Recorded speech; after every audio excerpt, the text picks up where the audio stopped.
Si de algo saben las abejas, es de flores. Hay de todo tipo y para todos los momentos. Lo importante no es solo su color, tamaño o forma, sino lo que hace sentir cada una. Y para esos sentimientos trabajan. Igual que el Banco Central, que trabaja para hacer florecer la economía y que sientas estabilidad. Para ese sentimiento de tranquilidad. Para ese sentimiento de crecimiento y desarrollo. Para que la primavera llegue a todos los sectores y los planes de muchos den grandes frutos. Banco Central de la República Dominicana, 75 años trabajando por una estabilidad que se siente.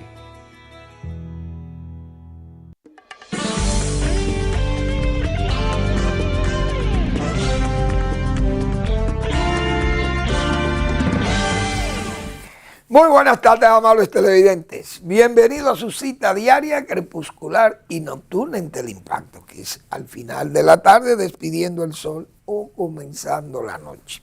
Ponga su caridad en buenas manos. Apoye el Patronato de Lucha contra el Cáncer de Villa González Incorporado. 809-443-8010. También el Hogar Escuela Santo Domingo Sabio. Ese espacio que regentan los salesianos para formar jóvenes que están en alto riesgo en la sociedad. Avenida Independencia, esquina Gregorio Luperón, en Santo Domingo. Bueno, vamos a ver cómo están los precios de estos commodities, porque la verdad que el país exporta y las exportaciones han crecido. Por lo menos han crecido en los dólares que generan. Los precios han ayudado, pero también aumentan las cantidades exportables. Y uno sabe que, por ejemplo, el precio del cacao es un precio muy estimulante y que crea buenos resultados. El azúcar, a pesar de todo, el azúcar tenía un precio de $15, rondando los $15 el quintal. No son los precios extraordinarios, pero eso genera suficiente divisa también, porque el país por lo menos evita importar, porque produce su azúcar localmente, la que se consume aquí, tanto parda como refina, y exportamos una buena parte también de la azúcar producida en el país. Entonces, vamos a ver cómo están los precios. El cacao, $5,903 la tonelada, es decir, más o menos $6,000. El nuestro está por encima de 6,000 porque ya hemos dicho muchísimas veces aquí la calidad del cacao dominicano, cacao de aroma, cacao bien curado, bien secado y una buena fermentación, le dan calidad y entonces eso se paga. Café también, el poco café que exportamos, pero exportamos algo. Y el café, el precio está en $305,55 el quintal. Y ese es un precio bueno, a pesar de que estuvo hasta $400. Bien, el petróleo 80,34, ha bajado algo, se ha mantenido ahí porque, como decíamos ayer, por esas basculaciones del liderazgo norteamericano. El oro 4,109, se ha deprimido de casi $5,000 que tuvo la onza, a $4,109,76 por onza. Bien, el dólar, la compra 58.31, venta 58.53, pero es que ayer estaba a 56.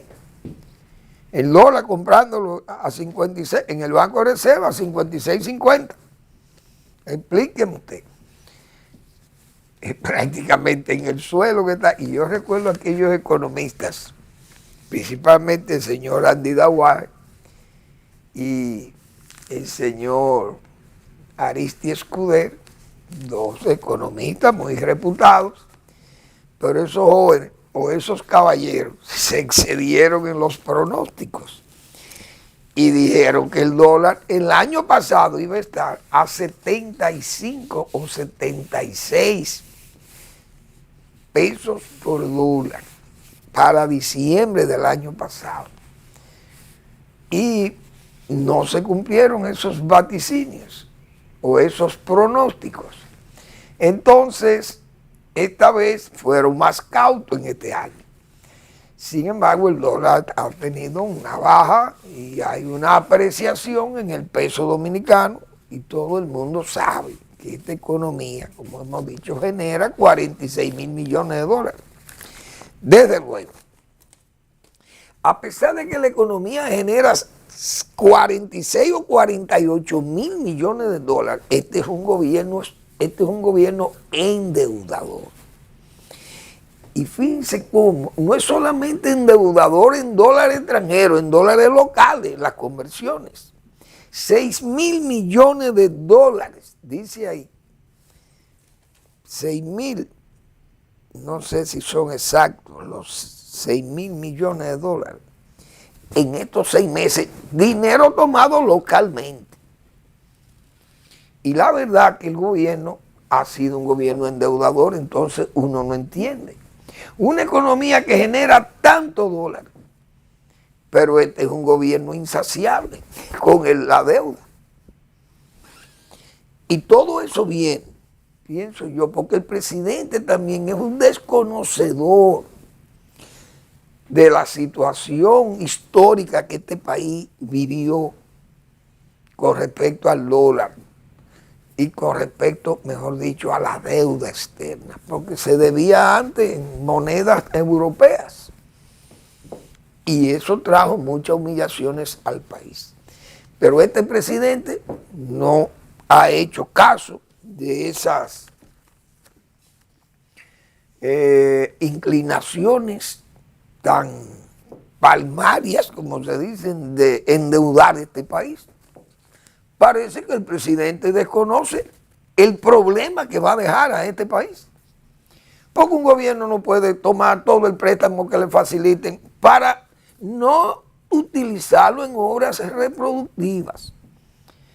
El único dinero, se puede decir, recibido en dólares por este gobierno, que se ha aplicado en forma reproductiva y que usted lo ve, ha sido el que se utilizó a esas obras viales que se están haciendo aquí en la capital, ahí en la Isabel Aguiar y en la Luperón, la obra que se está haciendo allá en la República de Colombia, y algunos préstamos se habrán hecho para el metro y esa obra de Santiago, del monorriel de Santiago.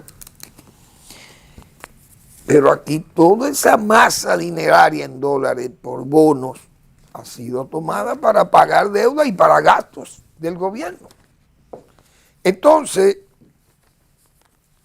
el presidente Abinader, digo yo, carece de ese dominio racional de lo que es una buena administración pública. Usted no puede actuar por impulso, necesita pensamiento claro, hemos dicho, ser objetivo. La objetividad, leer la historia económica de este país y ver las vicisitudes y los problemas. Entonces, ¿cómo es posible que una economía que esté generando tantos miles de millones de dólares y este gobierno con una insaciabilidad por préstamos? Algo que realmente es de preocupación. Por las veces que hemos dicho nosotros aquí, cuando se actúa en forma irresponsable con esa deuda externa, usted deja al país como dicen, como he dicho tantas veces aquí, con un pie en el aire y el otro con el abismo como suelo. Aquí hubo presidentes, 2 presidentes endeudadores, pero endeudadores irresponsables. Y el país, con esos 2 caballeros, terminó muy mal. Ellos se murieron. Uno murió ajusticiado en el gobierno, el señor Heró. Y el otro, que fue Buenaventura Báez, murió en el exilio en Puerto Rico. Y esa gente se le advirtió muchas veces el peligro que era ese, de endeudar la nación. Pero hicieron caso omiso, porque lo que le interesaba era el poder, ejercer el poder, ganar el poder y ejercerlo. Y para ejercer el poder en un país como aquel que nosotros teníamos en el siglo XIX, con una capacidad productiva muy baja, era un riesgo enorme mandar una deuda externa que pusiera en apuro los pagos. Pero a ellos les importaba un bledo. Murieron y pensaron que dejaron un liazo dejaron aquí. Tanto Heró como Báez, 2 sinvergüenzas, irresponsables. Entonces el país tuvo que pagar esa consecuencia de toda esa deuda tomada irresponsablemente y más. Deuda incluso que fue tomada con fines de corruptela, de corrupción del propio Báez y el propio Heró. Y favoreciendo amiguetes y usureros de préstamos contra el Estado Nacional. Una buena barbaridad, como se dice. Entonces, este gobierno que no tiene criterio de aquello, no tiene un pensamiento racional de estas consecuencias,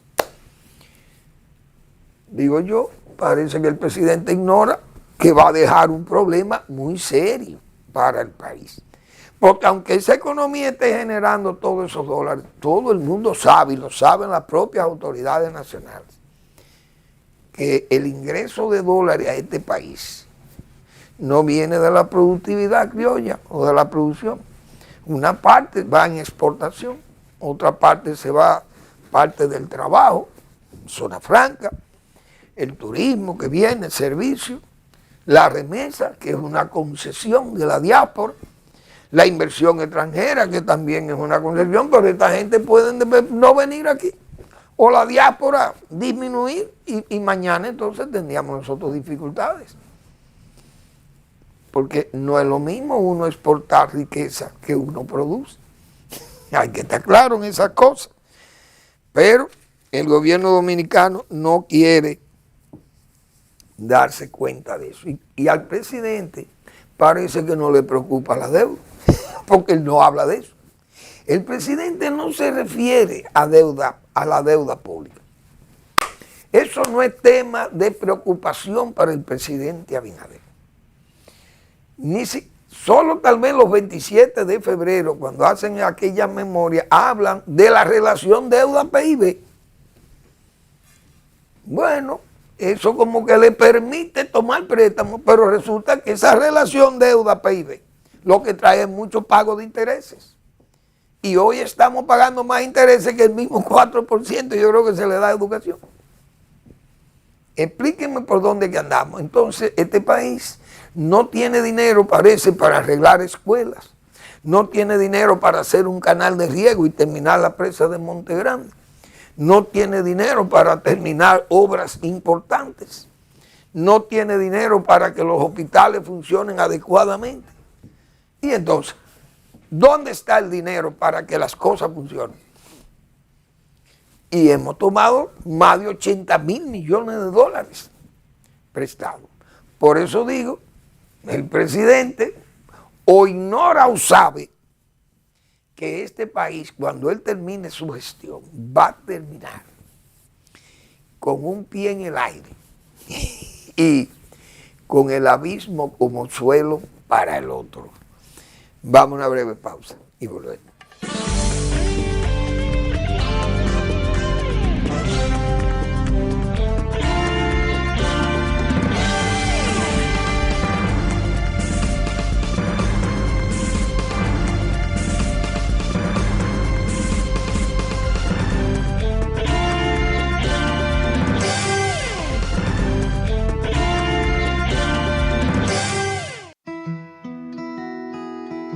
Si de algo saben las abejas, es de flores.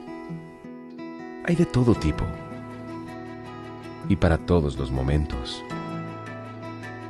Lo importante no es solo su color, tamaño o forma, sino lo que hace sentir cada una. Y para esos sentimientos trabajan. Igual que el Banco Central, que trabaja para hacer florecer la economía y que sientas estabilidad. Para ese sentimiento de tranquilidad, para ese sentimiento de crecimiento y desarrollo, para que la primavera llegue a todos los sectores y los planes de muchos den grandes frutos. Banco Central de la República Dominicana, 75 años trabajando por una estabilidad que se siente.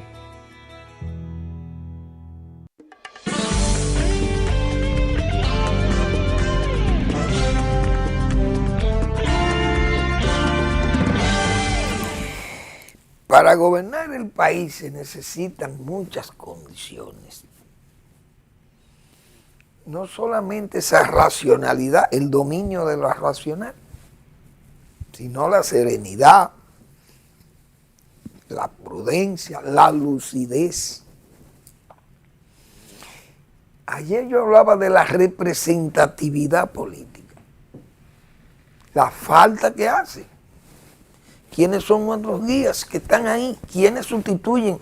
¿Quiénes tienen esa herencia histórica de los líderes mayores? Somos responsables, los dominicanos de hoy, de aquellos liderazgos. ¿Quiénes se atreven a imitar, por lo menos, aquellos liderazgos mayores ya idos, fallecidos, que lo mencionábamos ayer y que huelga citarlos? ¿Cuál es el relevo? Hoy, yo leyendo el editorial del periódico Hoy, que debe ser el segundo editorial del señor director Santana, que es el nuevo director del periódico Hoy, y él dice que hay una falla en el liderazgo de hoy, el liderazgo político, económico, empresarial, etc., que no es capaz como de consensuar y de ponerse de acuerdo en muchas cosas.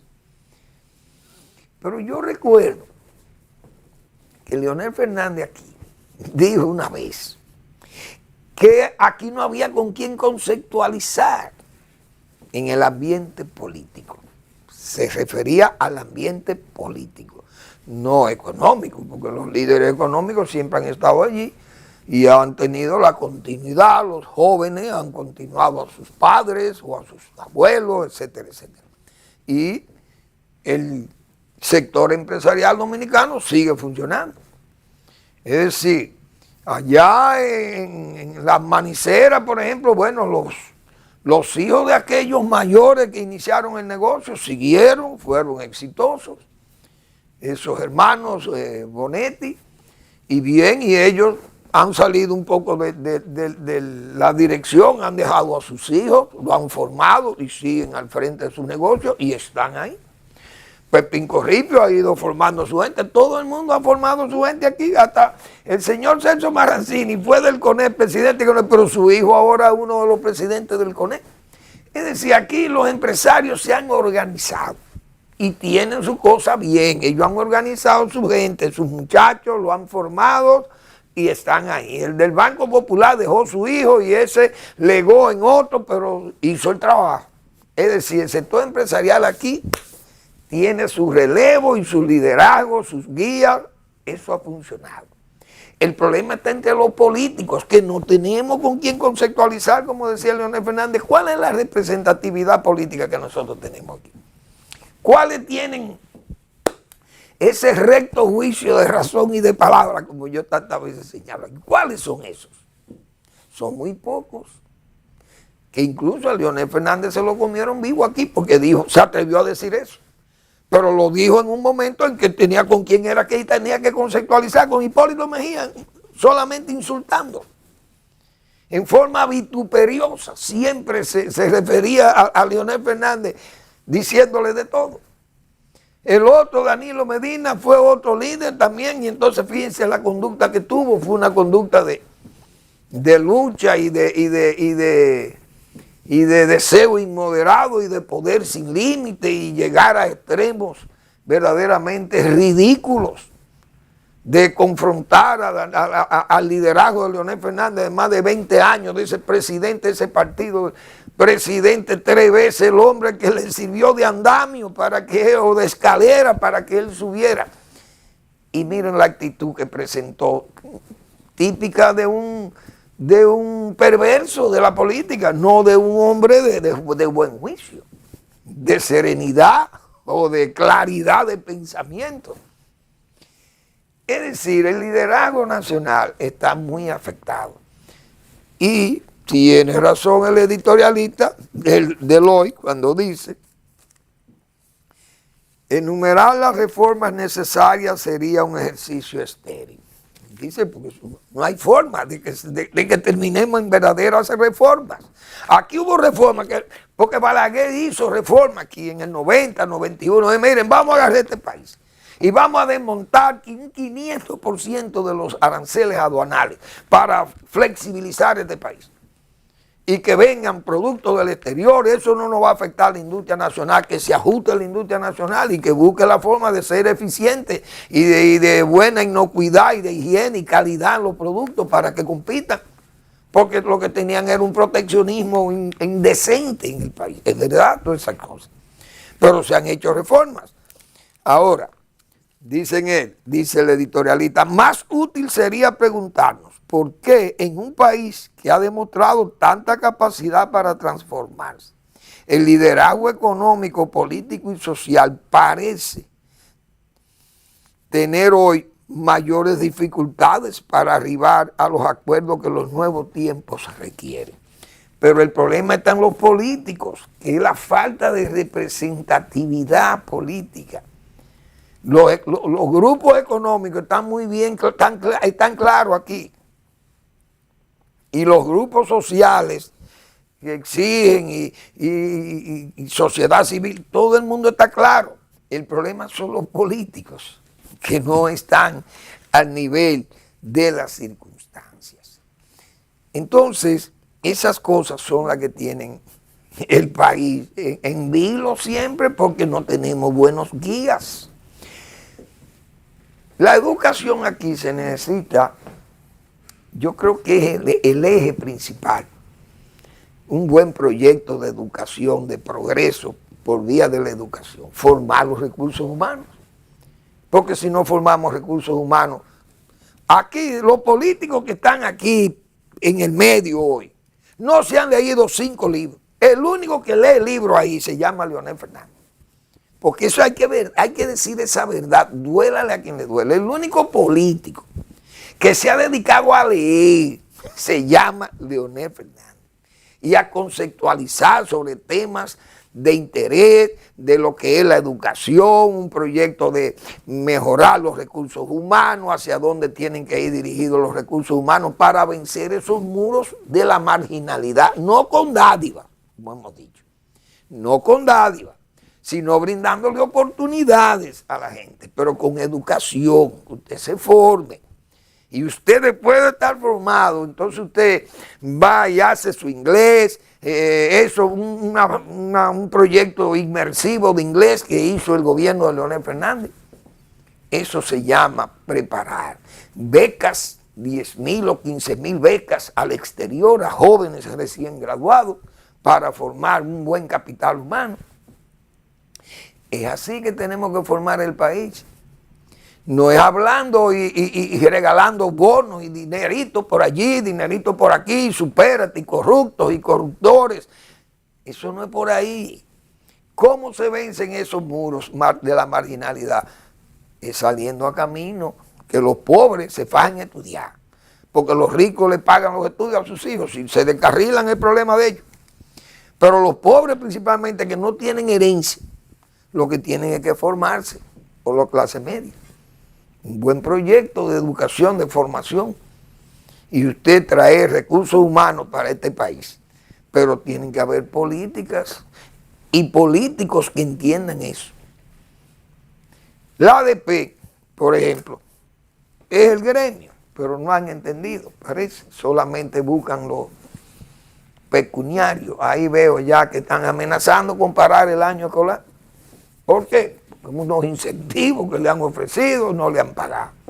Unos retroactivos, dinero que le deben y que tampoco le han pagado. Ya eso es motivo para comenzar un año escolar con los mismos problemas de siempre. Y esas cosas tenemos que superarlas, porque no podemos seguir todos los años con esto. Sí, eso no son problemas, son generalmente, son diabluras, yo diría, de ese sindicalismo docente del país, que no puede seguir así porque tiene que ser responsable. Pero ahí tampoco hay serenidad, ni hay buen juicio. Entonces, lamentablemente, el país, lo que le faltan son guías, gente que conceptualice, gente que tenga serenidad, como se dice, que sepa lo que es el Estado, que tenga un uso y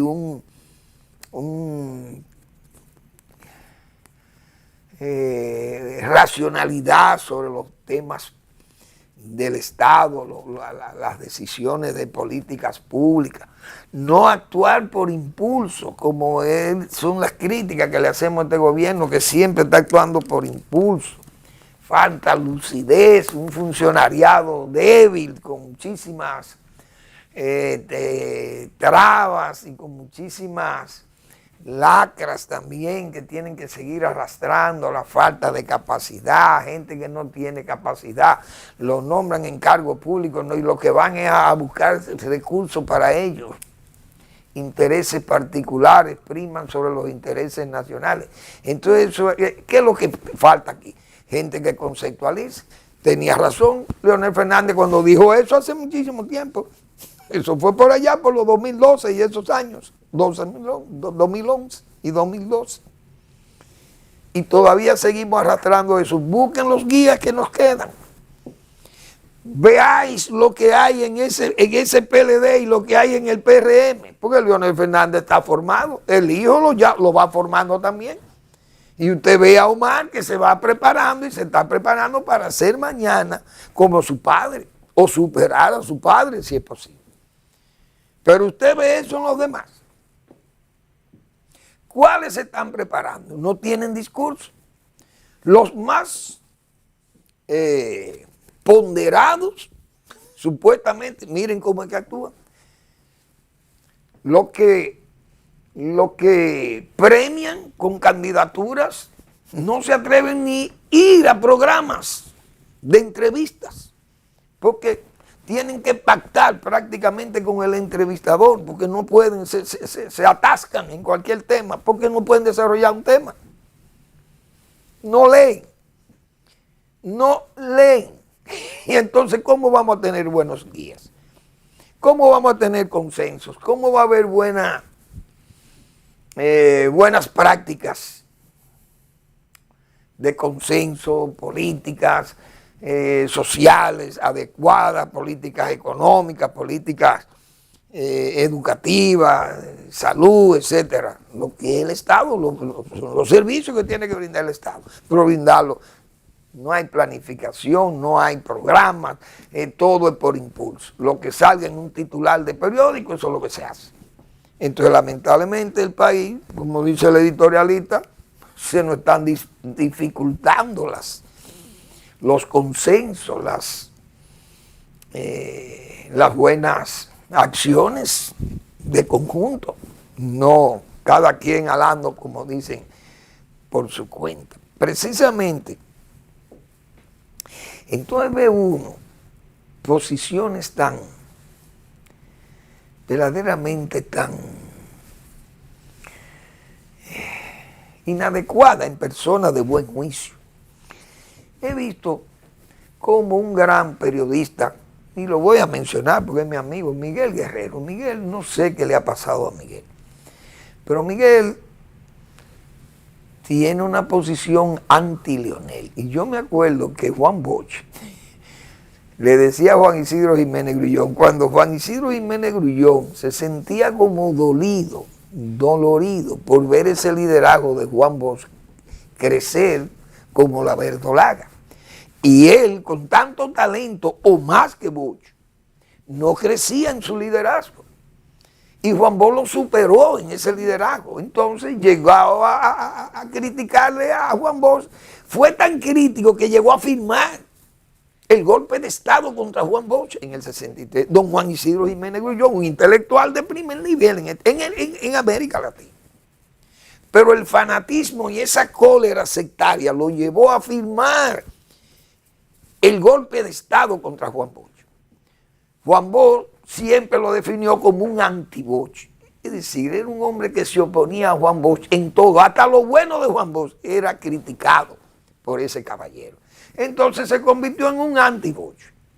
Así parece que le está pasando a mi amigo Miguel Guerrero, que tiene una posición contra Leonel Fernández. No es que él no le haga crítica, usted le puede hacer crítica, pero usted tiene que ser racional. Parece que Miguel está influido por el pencato danilato, digo yo, del 19 y el 20. Parece que tuvo una relación muy cercana con el gobierno de Danilo Medina, con sus contratos de publicidad y cosas aquello. No recuerdo que tuvo un problema Miguel con eso. Porque hubo alguien como que le reclamaba que por qué esos contratos favoreciendo contratos de obra pública, me acuerdo.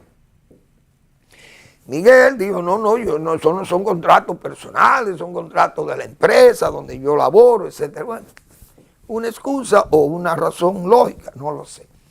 Pero Miguel se ha dedicado a atizar, como se dice, los leños inquisitoriales contra Leonel Fernández.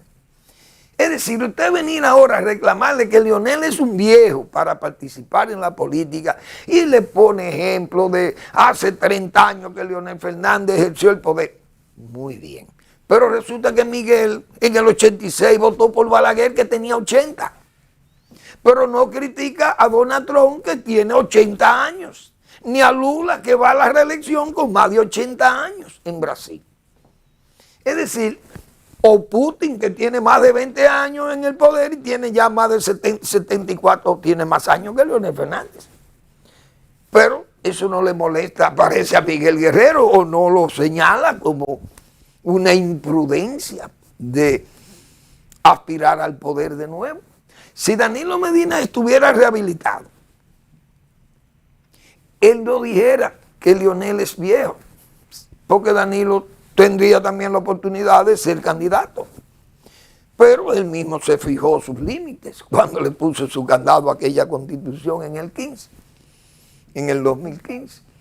Entonces Danilo Medina puede tener quizá 1 o 2 años menos que Leonel Fernández, o son contemporáneos. Pero yo estoy seguro que si Danilo estuviera rehabilitado, Miguel Guerrero no opina de que Leonel Fernández está viejo para aspirar, o que es un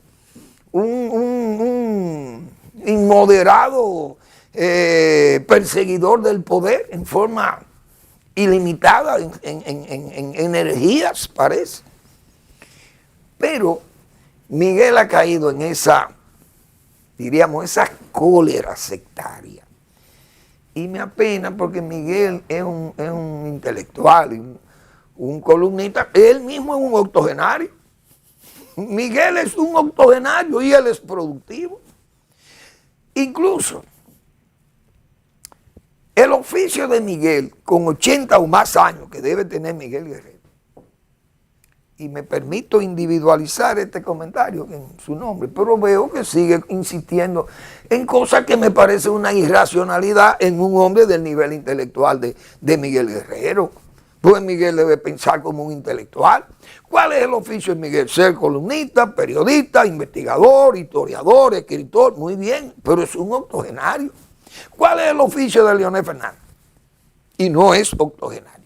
El oficio de Leonel Fernández es ser presidente de la República, pues eso es lo único que ha sido Leonel Fernández. Y entonces, ¿cómo Miguel le critica que Leonel quiera ser presidente si ese es su oficio?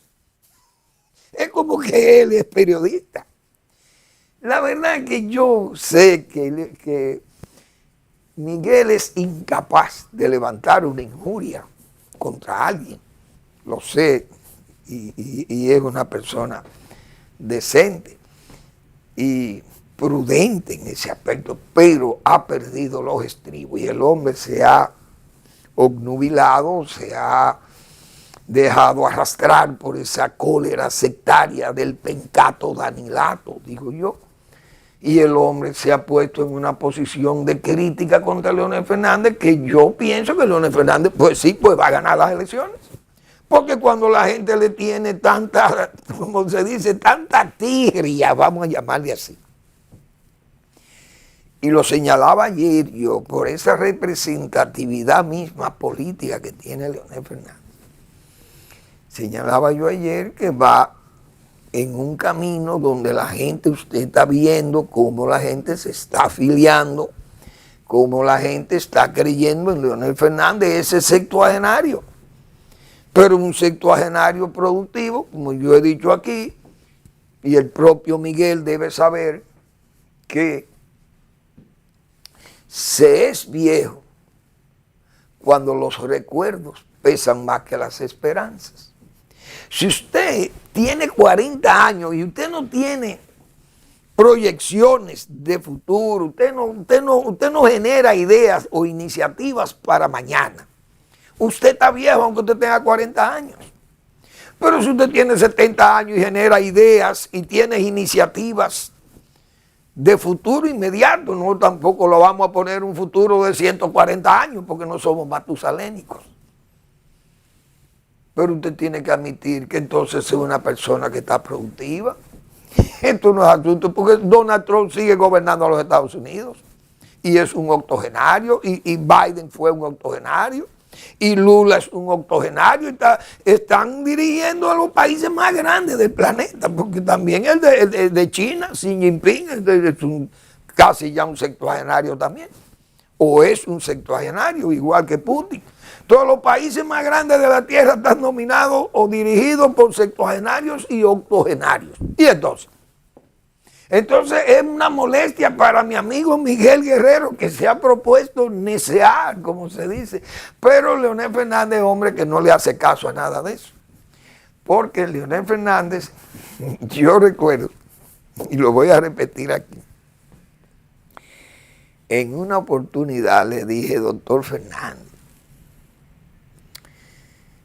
haga o grábese esta expresión de San Gregorio Magno, magnífico papa de la Iglesia Católica.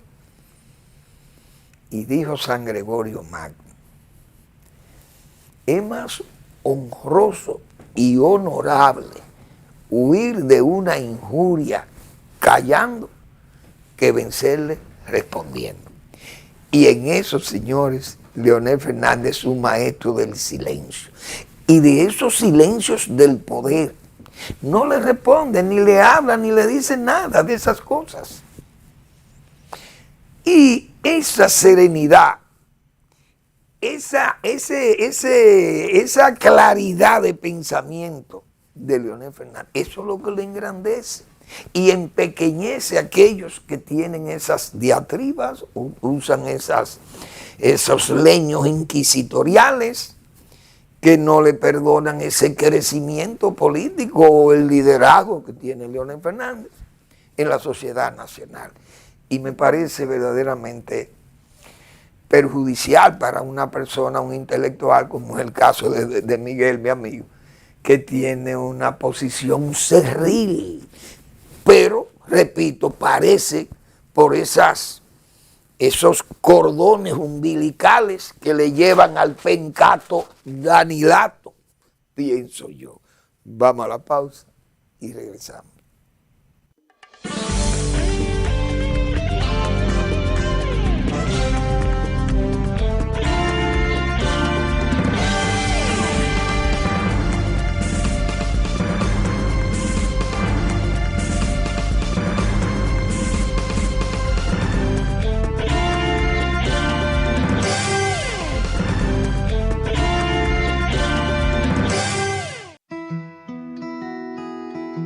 Si de algo saben las abejas, es de flores. Hay de todo tipo y para todos los momentos. Lo importante no es solo su color, tamaño o forma, sino lo que hace sentir cada una. Y para esos sentimientos trabajan. Igual que el Banco Central, que trabaja para hacer florecer la economía y que sientas estabilidad.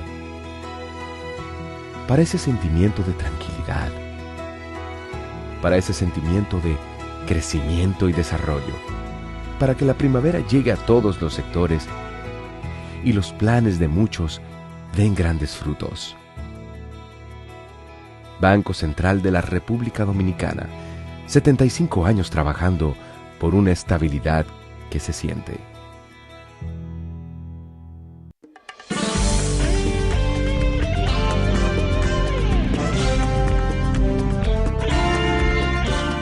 Bien, el que no se ha perdido, como se dice, en esos ayeres y en esa cólera sectaria, porque es la verdad, es el problema que tenemos nosotros con el caso haitiano. No hay cólera sectaria ahí, porque nadie que tenga vocación de ser buen dominicano puede vérsele como una persona que odia al haitiano porque el haitiano es negro, como eso es lo que se quiere decir. Entonces en Puerto Rico no hay cólera sectaria tampoco, cólera sectaria, ni en Estados Unidos en ese aspecto, ni se han perdido los ayeres de esa esclavitud de los Estados Unidos, ni en Puerto Rico, incluso cuando fue colonia española, porque había esclavitud ahí, igual que en Cuba también, y eran colonia española. En Puerto Rico siempre ha habido esas discriminaciones, venían desde allá, pero ahí no hay cólera sectaria, repito, ni están perdidos en esos ayeres de la colonia y de la esclavitud en Estados Unidos. Ahí están actuando correctamente contra una migración que Puerto Rico hay que respetarle. Un país, una población o un territorio tan pequeño como Puerto Rico, invadido de haitianos y de dominicanos ilegales, usted no puede permitir eso. Entonces Puerto Rico tiene una cacería contra ilegales, o el ICE de Estados Unidos, como el territorio del Estados Unidos, Puerto Rico. Entonces allí no es por sectarios que son los puertorriqueños o por racistas ni nada de eso, sino defendiendo la ley, porque Puerto Rico no se opone a que usted vaya y usted se haga residente en Estados Unidos y usted vaya y se establezca en Puerto Rico, o usted sea ciudadano de los Estados Unidos y vaya y se establezca en Puerto Rico. Puerto Rico no odia a nadie que llegue legalmente allí. Me imagino que tiene la misma molestia que sentiríamos los dominicanos, que tenemos las molestias que nos crean todos estos haitianos metidos aquí haciendo lo que le da la gana.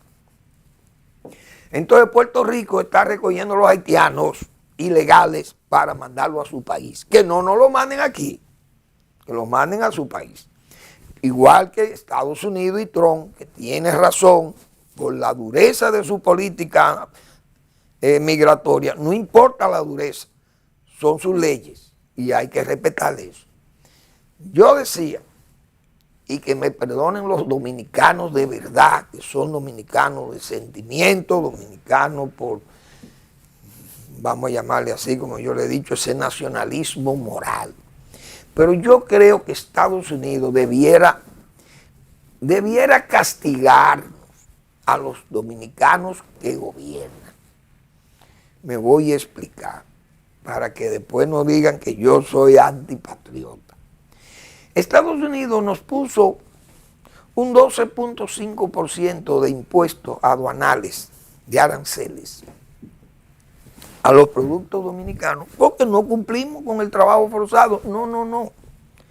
Olvídense del trabajo forzado, que aquí no hay trabajo forzado.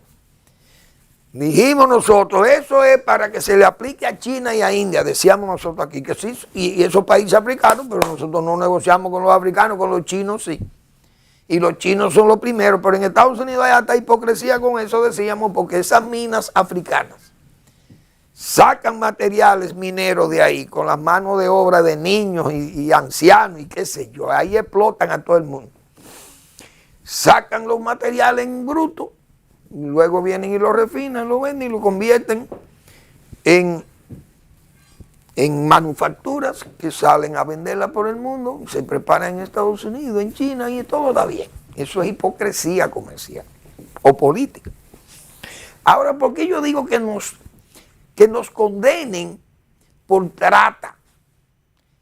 Porque es la única forma. En vez de un 12%, yo quisiera que Estados Unidos nos ponga un 25% de arancel. Oigan a dónde llega mi pseudo nacionalismo, como se dice, pero es para salvar el país. ¿Qué pasaría si Estados Unidos, en vez de un 12.5 por trabajo forzado, cambia la denominación y nos pone un 25% por trata en la frontera, trata de personas? ¿Saben lo que va a pasar? Que el gobierno dominicano, para no ser derribado del poder por los empresarios y los exportadores de este país,